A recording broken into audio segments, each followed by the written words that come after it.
And now I'd like to present our speaker today, Professor Julia Novy-Hildesley. Julia Novy-Hildesley is Professor of the Practice and Executive Director of Stanford's Change Leadership for Sustainability program. This includes the Leadership for Sustainability Executive Education program, as well as a Sustainability Science and Practice Interdisciplinary Master's degree. With 20 years experience leading nonprofit and philanthropic organizations, Julia's research and teaching focuses on business strategies, leadership, approaches, and cross-sector partnerships that spur global development and align systems with the goal of intergenerational well-being. The Change Leadership Program explores the mindsets, knowledge, and tools leaders need to accelerate the transition to a more sustainable and resilient society. These include understanding complex systems, leading organizational change, and innovating in complex systems at scale in order to shift suboptimal status quo orientations towards sustainability. And Julia will be talking about some of these themes today throughout the webinar. So with that, I'd like to turn it over to Julia. Hello there, and welcome to the webinar. Glad to have you joining us. Today, I'm going to cover three core questions and themes. First, why build a sustainable organization? Second, what orientations are required to thrive in today's operating environment? And third, how do you integrate sustainability at the core and throughout your organization? So let's start first by talking about sustainability and what sustainability means. Sustainability is really a term that has often been associated with green concepts and doing environmental good. But in fact, if you look at really what sustainability means more broadly, it's a very holistic, systemic definition that's important to consider. So, for example, economic, social, and environmental factors we hear when business talks about the triple bottom line. The Brundtland Report is the first report that really made an effort in 1987 to define what sustainable development is, and it looked at the interactions between human beings and their natural environment, basically saying that environment is the place where we live and development is what we do within that environment, and therefore sustainable development is thinking about how we go about improving our condition while maintaining the quality of the environment where we live.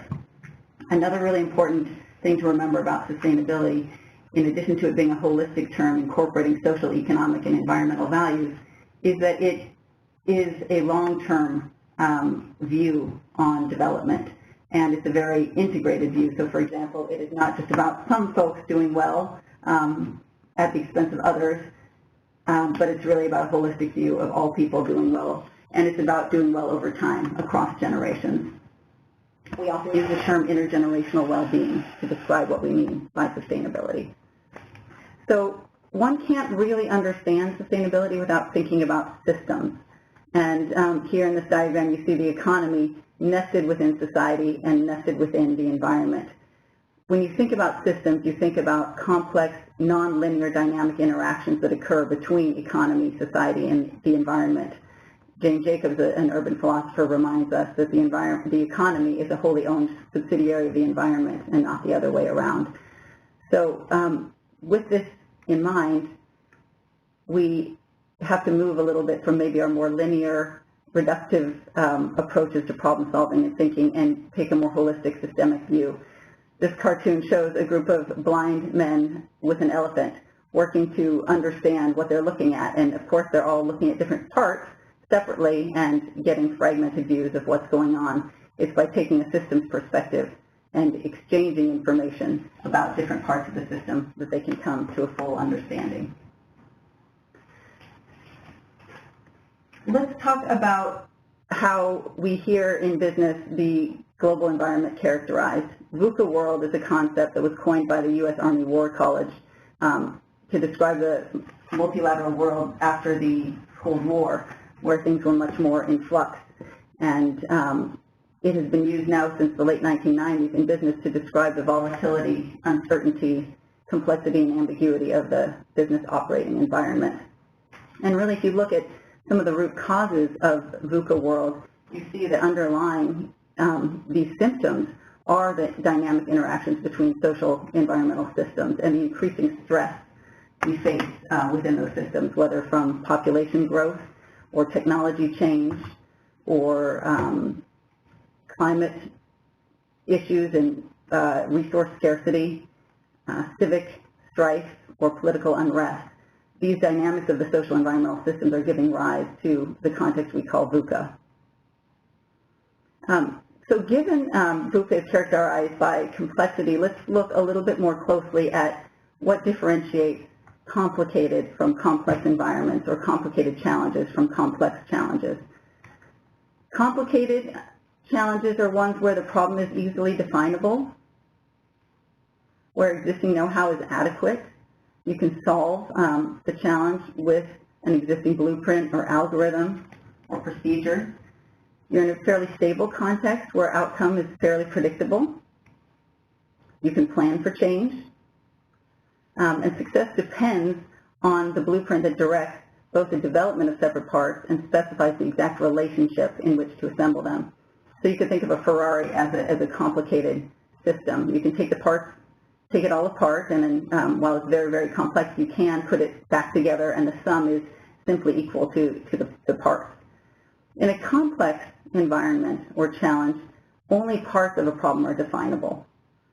Expertise helps in the same way it helps in a complicated challenge, but it has to be balanced with responsiveness because the environment is changing.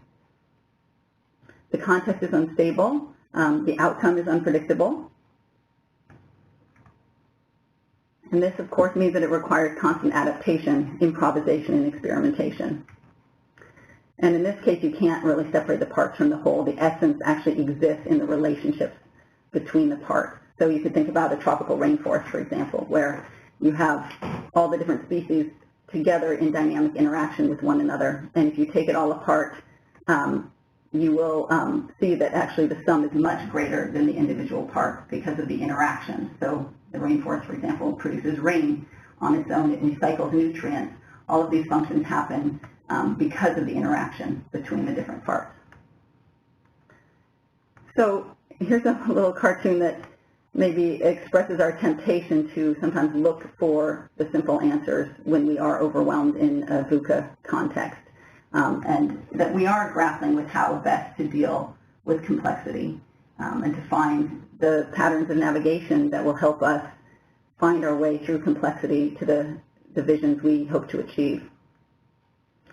David Snowden in the late 1990s worked to try to help us in this regard. He developed the Cynefin framework. Cynefin is a word that means habitat in Welsh. And you can see at the top left we have environments characterized by complexity. So what this Cynefin framework does is it categorizes different habitats or contexts, and the aim is to help decision makers or managers really understand the different contexts they might be in and then apply the right problem-solving approaches or strategies based on that context. So if you look at the complex context in the upper left quadrant, what you can see is that we need to apply intuitive navigation of changing patterns. We need to look at pattern management as a dominant strategy when dealing with complexity. And that, by definition, means a really strong capacity to sense the environment, to perceive patterns, and then to respond and experiment accordingly based on that strong sensing capacity. If we look at natural ecological systems, these systems, like the tropical rainforest, have millions of years of experience navigating changing patterns in the context of complexity and change. And it's an interesting question to consider whether or not understanding a bit how the organisms within a complex open natural system like a rainforest and the system itself orient could perhaps help business and organizations think about how they might orient in the context of change and complexity. So let's look at some of the core orientations of resilient open natural systems. First of all, they are oriented to connect. They have rich patterns of relationships and very much of an interconnected, interdependent communication between the different elements. They're also oriented to adapt to evolve and adapt to changing conditions, to be in touch through the sensing capacity of connection with what's going on in the environment, and then to adapt accordingly to exploit new niches or to evolve to suit a changing condition.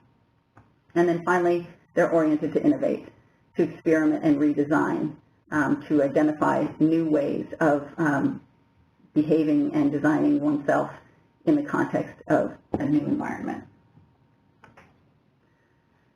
So when you're thinking about building a sustainable organization, it's both about placing sustainability at the core with purpose, but also applying the kinds of orientations that really enable an organization to thrive in the context of complexity and change.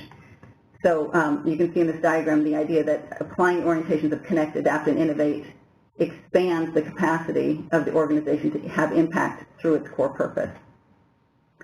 So let's talk a little bit about what those orientations might look like in the context of business. So connect, for example, would be about broadening and deepening connections.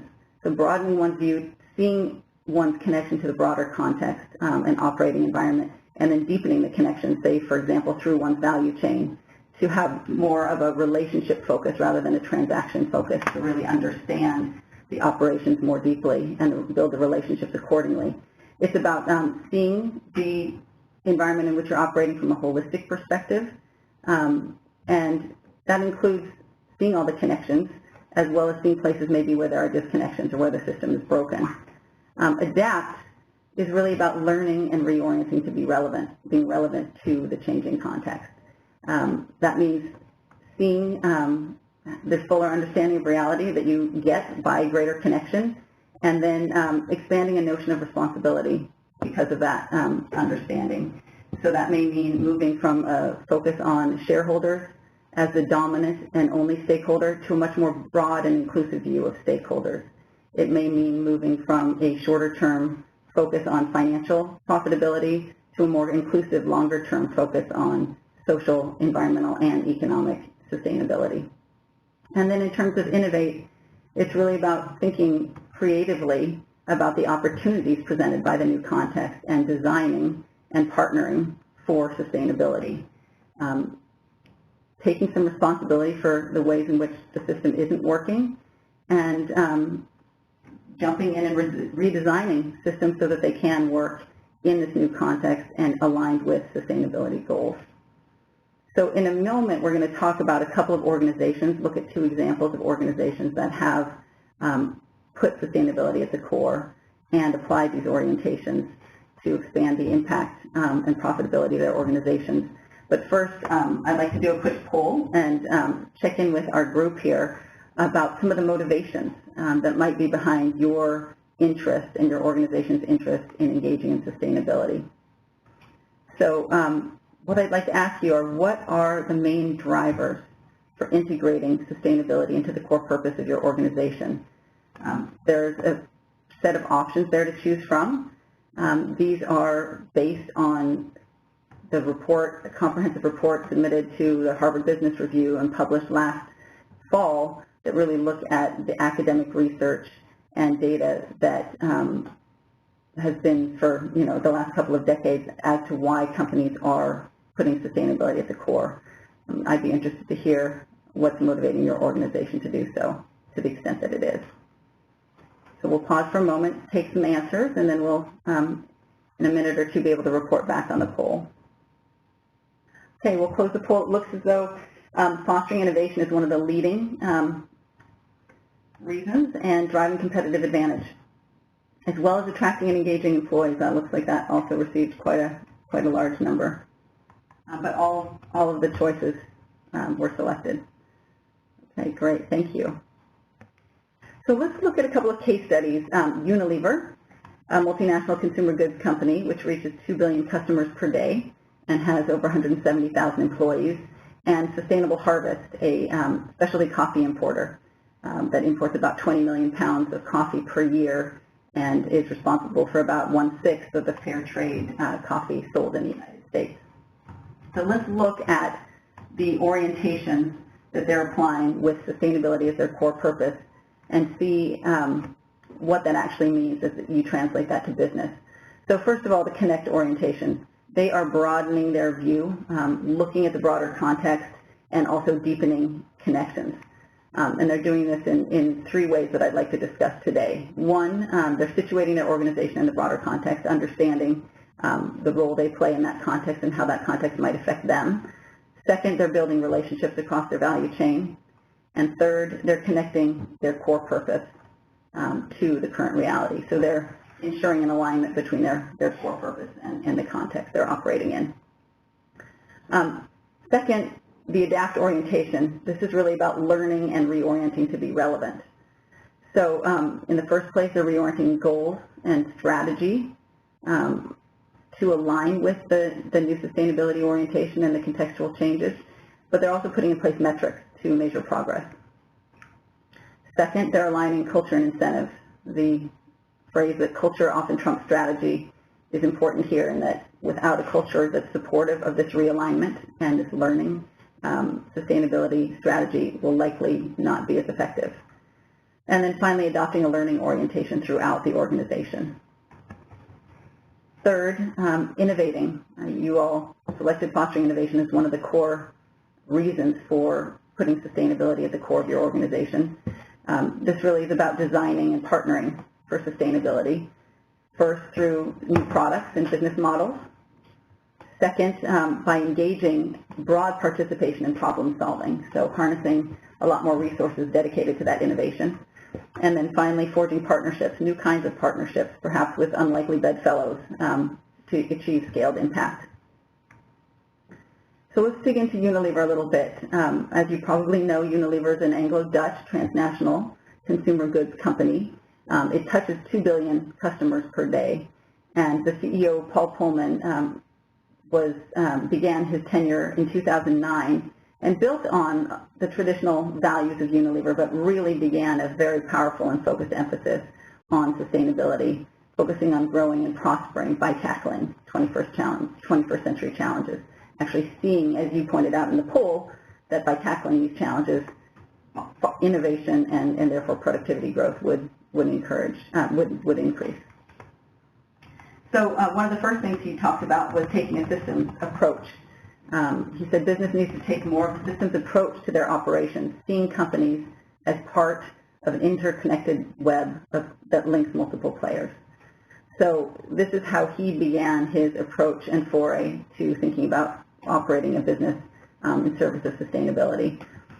So the first element of situating in broader context aligned with the connect orientation, Unilever conducted a thorough strategic review and identified 4 mega trends that affected its business. The first had to do with shifts in markets, the world moving south and east, in other words, a strong shift to emerging markets. But then recognizing that within these markets there were constraints related to income and resource scarcity that would have impacts on the business.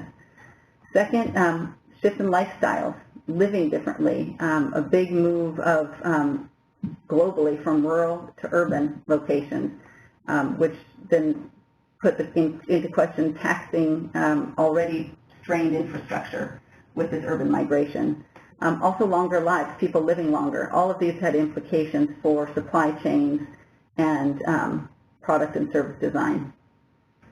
Third, the environment under stress, shifts in the natural environment, recognizing water scarcity, climate change, deforestation, poor sanitation, that the operating conditions for business were increasingly under stress, which had big implications for product development and manufacturing, as well as supply chain security issues.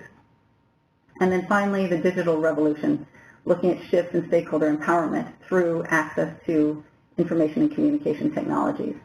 In particular, recognizing that citizens who were empowered through these technologies required more transparency and stakeholder engagement.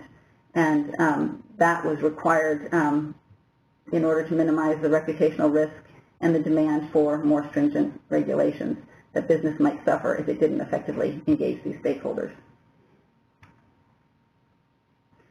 So in addition to connecting with the broader context, Unilever also has placed a very strong emphasis on connecting throughout the value chain. So not just the broader global environment, but then really looking across all of its value chains and thinking about the relationships with suppliers and the impact of the products within that value chain. So one step Pullman took early on was to ask his managers to work across disciplines to deepen relationships and understanding across the value chain, working with producers and suppliers to understand the environmental impact and social impact of its products. So it conducted a life cycle analysis of the company's top 13 brands. And as you may know, a life cycle analysis is a technique that's used to thoroughly assess the environmental impact associated with all stages of a product's life, from raw material extraction through materials processing, manufacture, distribution, use, repair, and maintenance.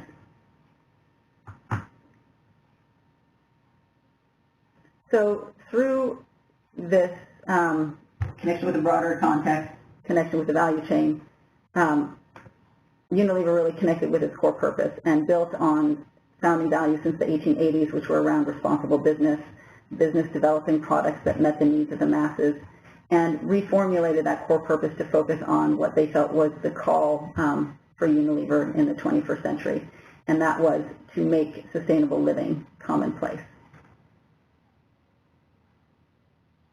So this is an image adapted from Donella Meadows, one of the great system scientists from the 20th century, and she talks about the tension that's created once you've established a clear purpose, in this case making sustainable living commonplace, and really understanding your current reality. And the importance of really holding both of those creates a creative tension that forces realignment and change and progress, hopefully, towards achieving your purpose. And this is where the adapt orientation comes in, where businesses then need to think about how do they need to change and reorient to achieve this core purpose in the context of current reality. Paul Pullman came out and said we must develop a business model aimed at contributing to society and the environment instead of taking from them. Somehow we need to figure out, what this business model can look like that will achieve that.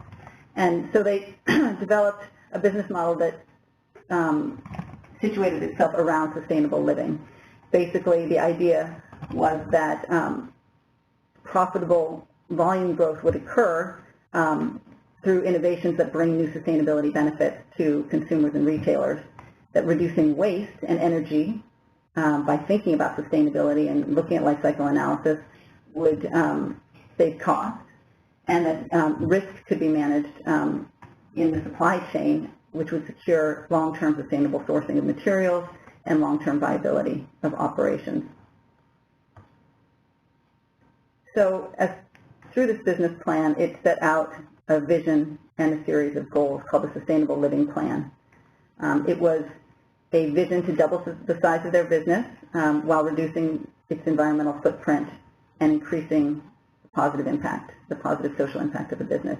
This was set out in 2010 as a 10-year vision for profitable and sustainable growth. Within the plan, 3 concrete goals were identified: to help more than 1 billion people to improve their health and well-being, by 2020 to have the environmental footprint of Unilever products, and to source 100% of agricultural raw materials sustainably and enhance the livelihoods of millions of people around the value chain. So again, this is back to that expansion, not just of connection, but sense of responsibility throughout the value chain. Within the Sustainable Living Plan were 9 goals, or are 9 goals. They center around 3 areas: the improving health and well-being, reducing environmental impact, and enhancing livelihoods. And of course, goals need metrics to ensure there's progress, and Unilever has been very strong on establishing over 50 targets associated with the goals and then tracking progress and reporting progress against those targets. So in this case, this is the 2014 Sustainable Living Plan Summary of Progress. And one example, for example, is the health and hygiene. The goal was to help 1 billion people improve hygiene habits. By 2014, Unilever had reached 397 million people through sanitation, safe drinking water, and hand washing campaigns. It has also been reporting financial and non-financial indicators next to one another to also cultivate that awareness among all stakeholders, the board, all the way down to end consumers, that it is tracking both of these things. So here you can see at the top the more traditional financial indicators, and below non-financial indicators around manufacturing. For example, looking at carbon generated and water used per ton of production, waste sent to disposal, and also issues around employee engagement and diversity that are being tracked. And all this is happening in the context of Unilever's share price doing quite well. It's the two red lines there on those two graphs compared to the S&P 500 on the left and the FTSE 100 on the right. So Unilever continues to show positive financial indicators, and in 2014, 50% of its growth came from the sustainable living brands. They grew at twice the rate of the business, of the rest of the business.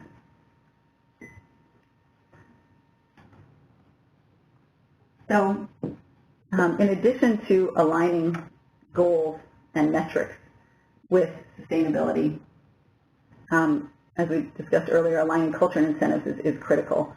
So Unilever has pursued a full integration of the Sustainable Living Plan into its culture. There are 2 board committees entirely responsible for evaluating progress, making recommendations, critiquing issues related to the Sustainable Living Plan.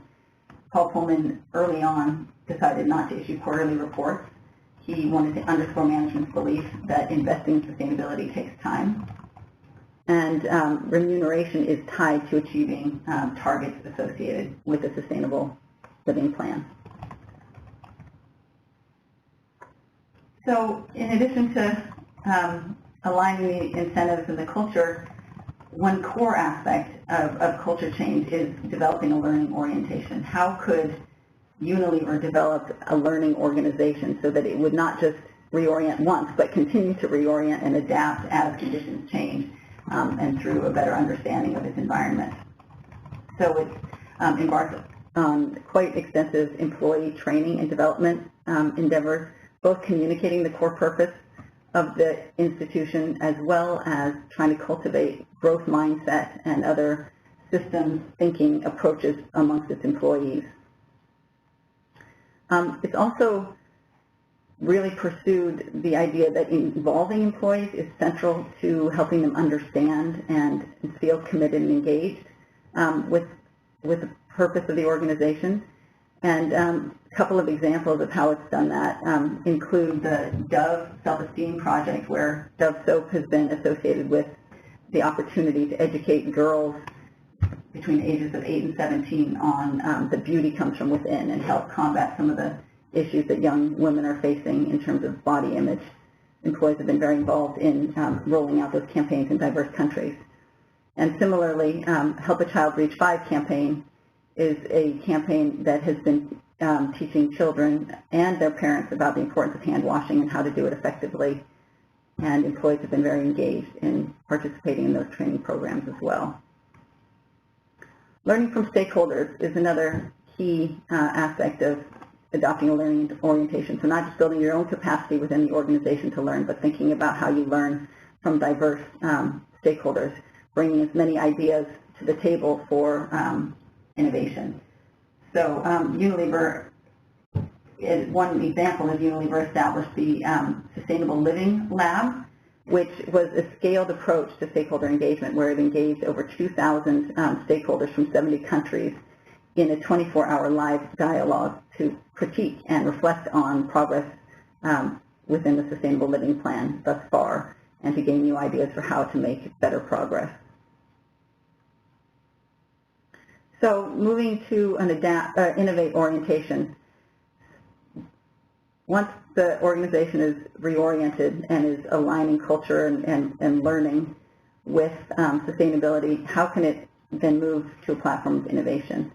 So one of the things that Unilever has put a lot of emphasis on is designing new products and business models that tackle sustainability challenges. The Sunlight and Life Buoy soaps are 2 great examples. Life Buoy soap in particular is when you can see the children's hands turning green there. They designed this soap so that it would turn green once children had washed their hands long enough to eliminate 99.9% of germs. They also used it, redesigned the formulation so that it was a foam wash, so it was more relevant to places with water scarcity. It requires a third less water because it's a foam soap.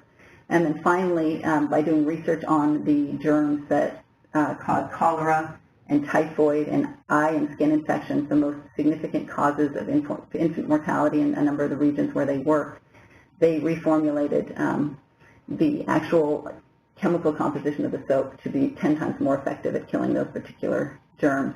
And then, as you saw on the prior slide, launching campaigns to really help educate consumers, both in terms of issues of water scarcity, but also in terms of the benefits of hand washing for sustainability and livelihood.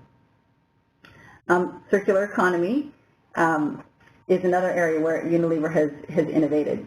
They are taking the traditional model of take, make, waste, which is, take products from the environment, take resources from the natural environment, make products, use them for a limited period of time, and then dispose of them, to thinking much more in a circular way, in the same way that natural systems pursue a circular approach to waste, where all waste is recycled and reused by the system.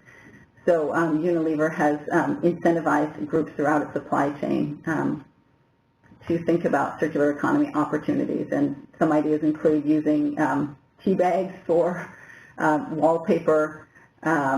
They've gotten plastic laminate that used to go into landfills to be now used for school desks, mayonnaise turning into biofuel, so a lot of creativity happening in their journey to zero waste.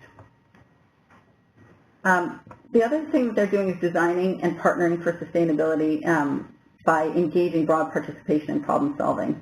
They have employee incentive programs that they've used to fund projects globally that are having a significant impact on carbon reduction. They are also crowdsourcing sustainability through the innovation Unilever Foundry. It's an open innovation platform, and Unilever posts challenges and opens it up to global participation and collaboration. Finally, Unilever has been a leader in terms of working with unlikely bedfellows and partnering for sustainability. Back in the late 1990s, Unilever formed a partnership with World Wildlife Fund, the global conservation organization, to launch the Marine Stewardship Council, a certification and eco-labeling organization that would help create economic incentives for sustainable fishing by certifying those fisheries with good practice and allowing products from those fisheries to bear an eco-label. It also is more recently working with the Tropical Forest Alliance, a group of governments and consumer goods companies who are dedicating to eliminating deforestation entirely from the supply chain of consumer goods companies and figuring out strategies to address that challenge. So let's turn briefly to Sustainable Harvest, a second company, a specialty coffee importer that sells certified specialty coffee from about 18 countries, approximately 20 million pounds imported each year, and as I mentioned, a sixth of certified U.S. Fair Trade coffee.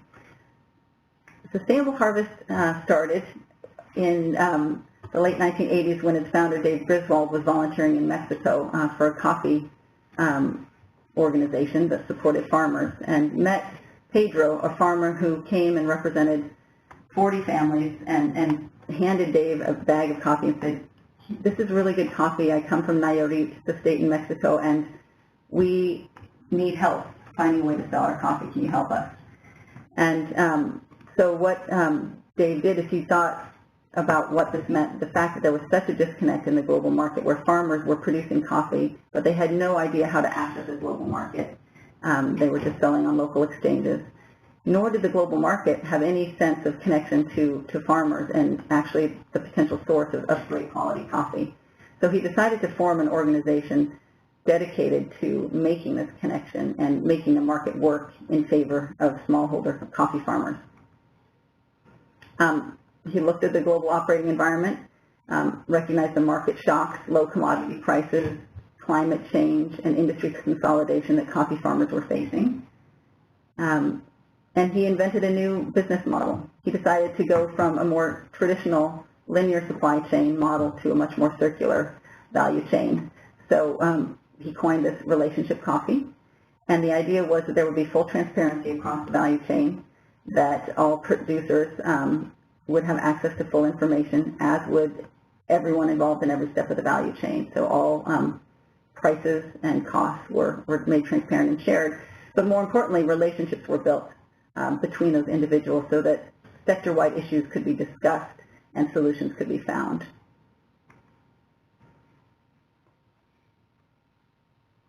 He coined the purpose of the organization as helping farmers move from subsistence to sustainability.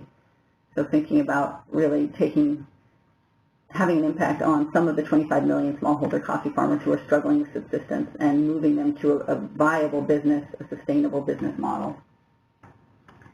One of the steps he did to reorient his company, in addition, which is already quite strongly founded on social, economic, and environmental vision, was to become a B corporation or a benefit corporation in 2008 and hold the organization accountable to a series of metrics that B corporations are accountable to. These corporations are approved to be, and in fact required to be, if you get a B corporation status, to be dedicated to social, environmental, and financial impact. And then they are monitored accordingly. And Sustainable Harvest, as you can see on this grid, performs quite well even relative to other B corporations. A second step he took was to align culture and incentives. So to really think about all the different aspects of compensation, hiring practices, transparency, and connection to farmers. So as one example, compensation, the most highly compensated employee in his company is a ratio of 5 to 1 to the lowest compensated employee in the United States. Hiring practices, quite interesting. He hires for systems thinkers, not coffee specialists. He looks to people who have shown interest in other cultures, speak another language, and think in an integrative way. Then he teaches them core skills around the coffee industry.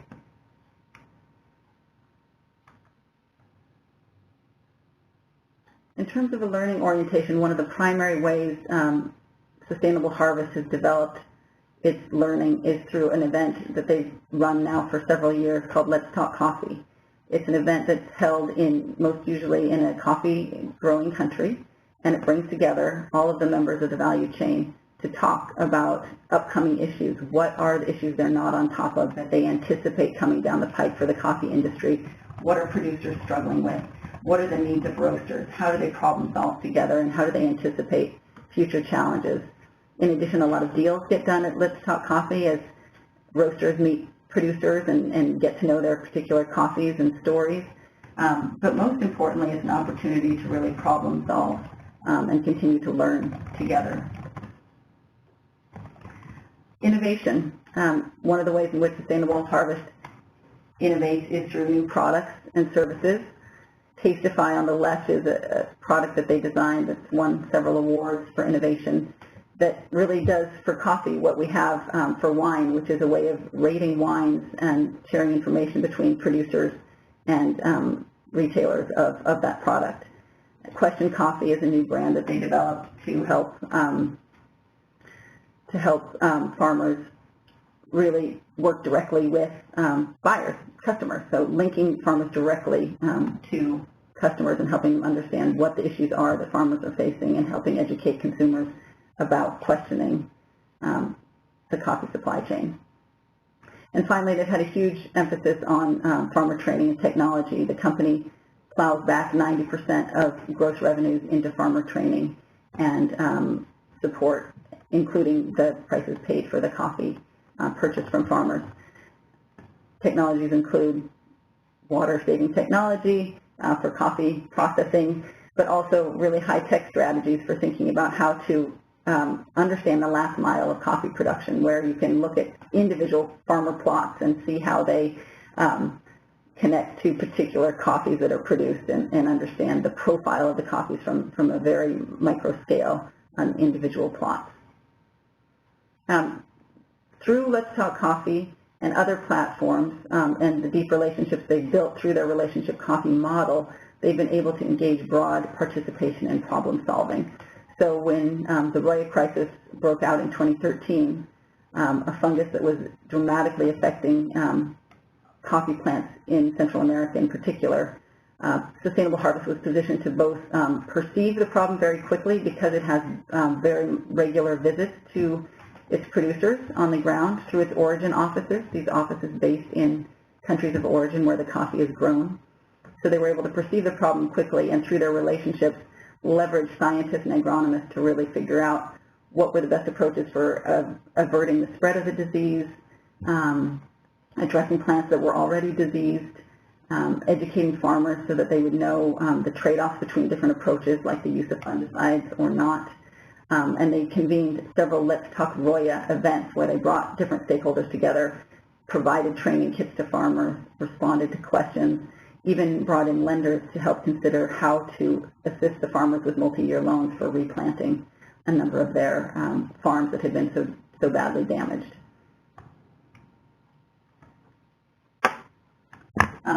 And then, similar to Unilever, working creatively with diverse partnerships, Sustainable Harvest has done the same.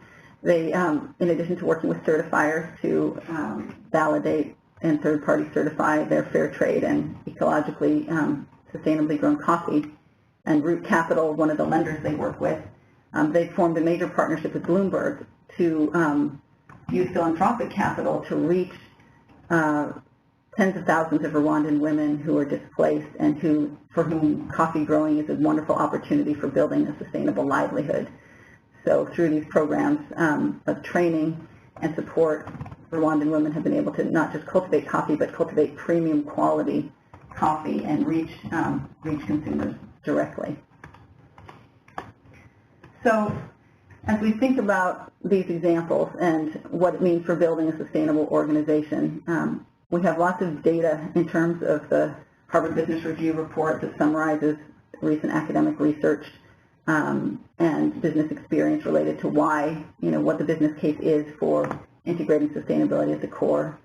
And we've got global moves by groups of CEOs to think about the UN Sustainable Development Goals, for example, the 17 goals that the United Nations has put forward as our goals of a global community to achieve sustainable development. And you now have CEOs articulating the $12 trillion opportunity that those goals present. So what does this mean for your business? It's about reflecting on how your purpose might align with sustainability, and then thinking about how to use orientations that will help drive you towards progress, both in terms of achieving and maximizing the impact of your purpose and thriving in the context of a highly complex and changing environment. I think Paul Pullman sums it up best when he says, "We are at a turning point in history, a point where we all need to change for human life on the planet to continue to prosper. A new business model with sustainability at its heart is vital for quality of life around the globe to improve. Only the businesses that grasp this will survive. Only those who grow sustainably will thrive." So I'm looking forward to your thoughts, and we can take a few questions. But first, I'm going to turn it over to Roni Shiloh, who will give you a bit of information about our upcoming enrollment program. Thank you very much, Julia. This was extremely interesting, and I think also inspiring to think to all of us listening to the webinar to think about how we might be able to look differently at the organizations that we work in and contribute to a more sustainable society over time. So with that, I'd like to turn it over to Julia, and we'll engage in a few questions that we'll be taking. Again, we'll answer as many questions as we can in the short time that we have. And a reminder that the recording of the webinar will be sent to all of you who have been on the line with us today so that you can review the material again. So Julia, one question that has come in has to do with the relationship, difference, and similarities between corporate corporate responsibility, CSR, and sustainability, and how you see that connection. Great question, and I think it is quite different. Corporate sustainability, of course, there's a whole range and spectrum, so one mustn't oversimplify, but corporate social responsibility can often not be linked to core purpose of the organization. So it could be, for example, the donation of products associated with that business to people who need them, computers to classrooms, or backpacks with particular products to children in different schools.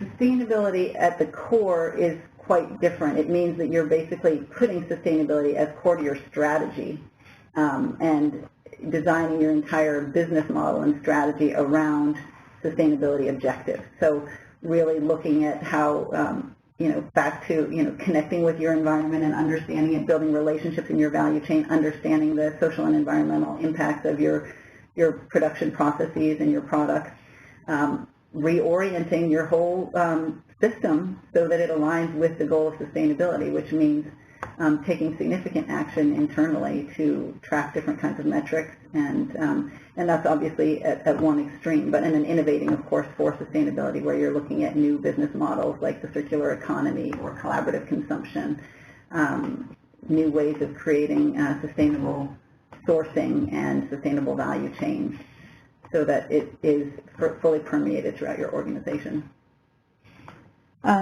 So you've given examples of two kind of for-profit companies that have been tackling this challenge of sustainability. What are some ways that you've seen nonprofit and government organizations engage in this type of activity?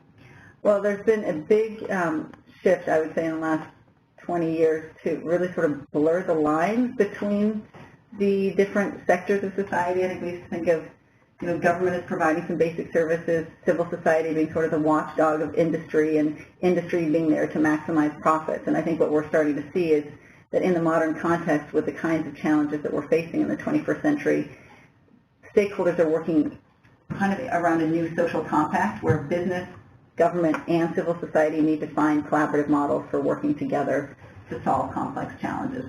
I think that the Tropical Forest Alliance is a great example where governments of countries that are suffering from significant deforestation, Indonesia, for example, losing a lot of tropical rainforest because of palm oil production, has a lot at stake in thinking of, getting businesses who are driving that deforestation to think differently. And then the businesses who are competitors who are growing palm oil have a lot at stake at working together, because if one business says, hey, we'll take deforestation out of our supply chain, but the other competitors don't, they will certainly lose competitive advantage, at least in the short term. So this collaboration between competitors within business, engaging governments, and then also civil society organizations who often have a lot of scientific and community knowledge in terms of how to make change are really essential. Great. So we've had a number of questions come up around metrics and measuring success. I think you've shared a number of examples from Unilever on how they measure both their financial impact as well as their sustainability or environmental impact. What do you have other examples from other companies, or what should somebody think about as they're designing some metrics for their organization? Well, I think first is doing having a thorough understanding of what the impacts are, and of course having a clear understanding of what your goals are, and then designing custom metrics accordingly. But certainly the templates that are out there, I think the B Corporation template is a great template. It looks at all the environmental, social, and governance factors. So human rights is becoming a stronger and stronger issue now, and most certifications don't actually address that yet. So businesses that are kind of at the forefront, back to kind of perceiving changes in the environment and anticipating and responding, they are perceiving that human rights is becoming a bigger and bigger issue, slave labor and other labor rights issues. And so they are already proactively tackling those, even though the sort of systems and metric and measurement tools are not yet in place. Sustainable Harvest, for example, developed its own system where it uses its staff at the origin offices to go and conduct surveys of producer groups to identify whether or not there are any issues related to slave labor. It's not yet third-party certified, but it's at least one indicator to sustainable harvest if there are problems and issues there. So it's part looking at the models that are out there, and then it's part anticipating and perceiving what are becoming current concerns, and then designing your own tools that suit your own industry. Great. Another question that came up had to do with geographies. So are there particular geographies where you see more energy and activity around this, or where this is perhaps more required, or is this more of a global level activity? That's a very good question. I mean, of course, there are different drivers in different regions, but if you look at the developing world, economic terms called emerging markets. I like to consider it, more developing countries.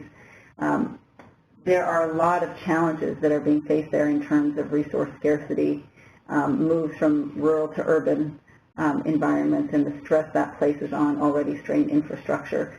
And so there are tremendous opportunities for innovation there. And one thing Unilever has recognized, and other major companies has recognized, that if they don't use their bases in these countries to innovate in response to these incredible challenges, there are plenty of local competitors emerging who are taking on those challenges and innovating. So in a sense, they have to reorient that way and build their local capacity to innovate in response to some of these challenges. In terms of sustainability demand from consumers, there certainly is a lot more in the United States and Europe that's driving a lot of the request for products that can be certified as sustainable. So it really depends where you look, but again, taking a systems perspective, these are global challenges, and the key is to then orient based on where you have impact to align with the sustainability challenges and goals. All right, so thank you very much, Julie. We're at the top of the hour, so we do not have time for additional questions, but hopefully you all have enjoyed the webinar and the information that has been presented as much as I have.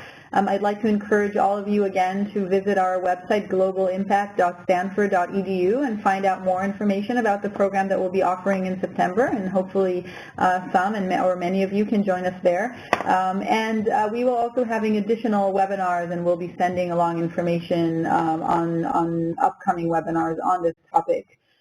So with that, I wish you all a good rest of your day, and look out for the recording of the webinar, which should be coming to you within a week. Have a great day, everyone.